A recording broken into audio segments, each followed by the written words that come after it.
even though Josh Earnest had said just a couple of days ago that nobody at the White House was losing any sleep over it, and the president repeatedly over the last several months, when asked about this, had expressed confidence in the legal analysis of his team, there was always the possibility, and they acknowledged that they didn't have a plan B, that this could throw the healthcare system into chaos, according to a lot of health experts and the experts who work here at the White House. But alas, no chaos, at least not directly related to that Supreme Court case. Again, keeping you updated on the latest, the Supreme Court ruling in favor of those subsidies under the Affordable Care Act in the case of King v. Burwell. And joining us right now to go more in depth on this, our roundtable panelists today, Republican strategist Ford O'Connell and Chelsi Henry, who is an attorney. It's good to have both of you with us, and welcome back, Chelsi. We missed you last week. Thanks. All right, let's much for having me. Well, it's our pleasure. Let's start with you, Ford.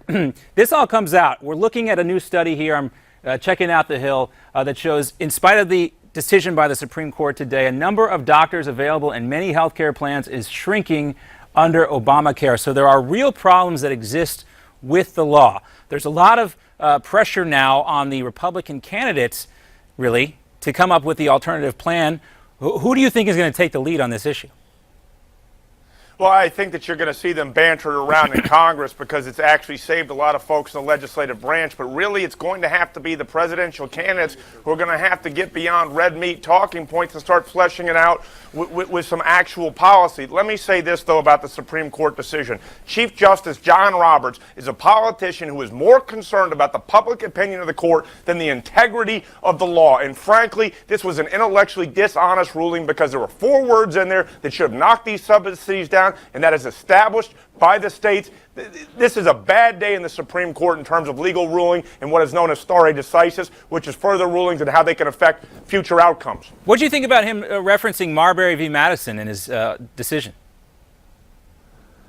You know, who knows what they reference anymore, because there is no basis for this decision. I understand the need for the court. There's a school of thought that basically says the court should bend over backwards to save statutes. But guess what? This is intellectually dishonest. And not only that, you've got supplementary evidence from Gruber, Jonathan Gruber, the MIT economist, who's saying this is a coercive scheme to force the states to opt in. And by the way, we're actually going to show this through basically lack of transparency. So all around, this is a bad day for the law. Yeah, we were going to talk about Gruber a little bit more if we did not have the Supreme Court ruling today. But Chelsi, John Roberts had this reputation of being somebody who was very strict when it comes to the Constitution, but other folks would say this ruling doesn't reflect that.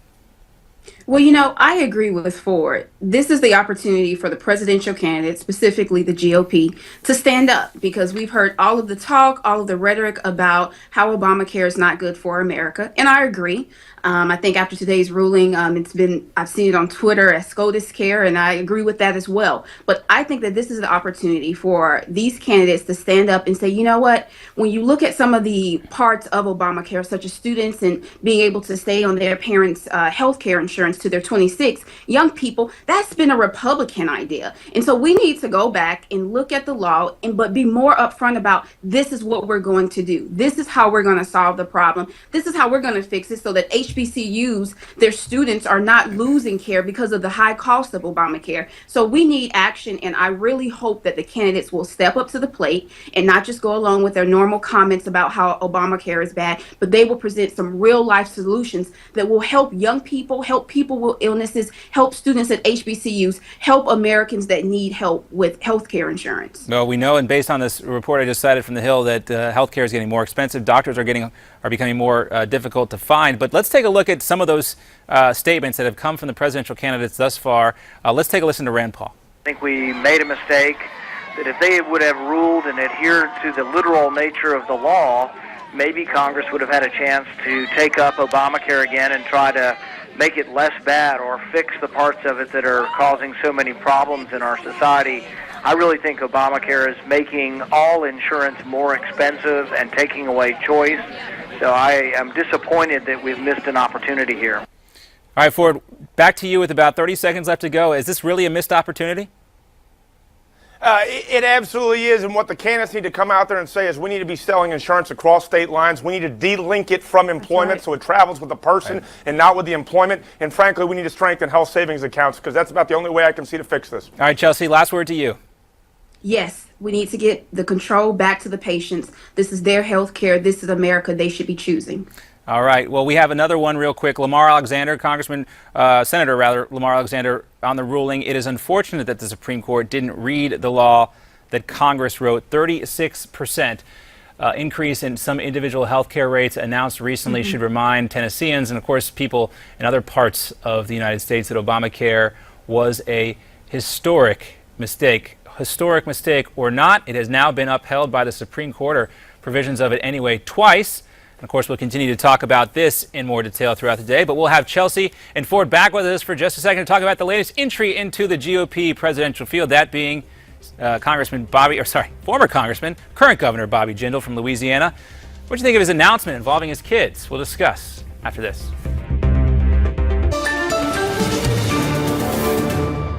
So, Mom and Daddy have been thinking and talking a lot about this. We have decided we are going to be running for president. Interesting campaign ad, to say the least. Louisiana Governor Bobby Jindal announcing his bid for the 2016 presidential election. And let's bring back in our roundtable panelists for a discussion on this. GOP strategist Ford O'Connell and attorney Chelsi Henry. This past February, Ford, Jindal made headlines with Louisiana's biggest budget shortfall in over $1 billion, prompting the president of the Public Affairs Research Council, Travis Robert Scott, to say, quote, "Since I've been in Louisiana, I've never seen a budget cycle as desperate as this one." Is this Bobby Jindal's biggest liability out there on the campaign trail? Absolutely. You're running a $1.5 billion shortfall in the state of Louisiana, and you're touting that you can make the rest of America work, and we're $18 trillion in debt. So he's going to get hammered left, right, and center in the Republican presidential debates over this. Let me say this, though. That shortfall is not solely his fault. In the great state of Louisiana, the number one product is oil, and because of the Saudis trying to screw over the Iranians, his oil prices have gone way down, and frankly, he didn't use his Hurricane Katrina funding as well as he could have. He came in with a budget surplus, and he became a deficit. The problem for Bobby Jindal is he's running against a very strong field, and what he should have done was run in 2012 when his home state approval rating was 66%, so he could have the name ID now. And right now he's trying to throw too much red meat around, and what makes him attractive is he's a Rhodes Scholar and a fantastic policy wonk. He does have a very American story, and a fascinating one to say the least. But Chelsi, Ford mentioned the fact that Bobby Jindal, he's going to blame the Saudi Arabians for the oil woes and his budget shortfall, but that doesn't play out on the campaign trail, does it?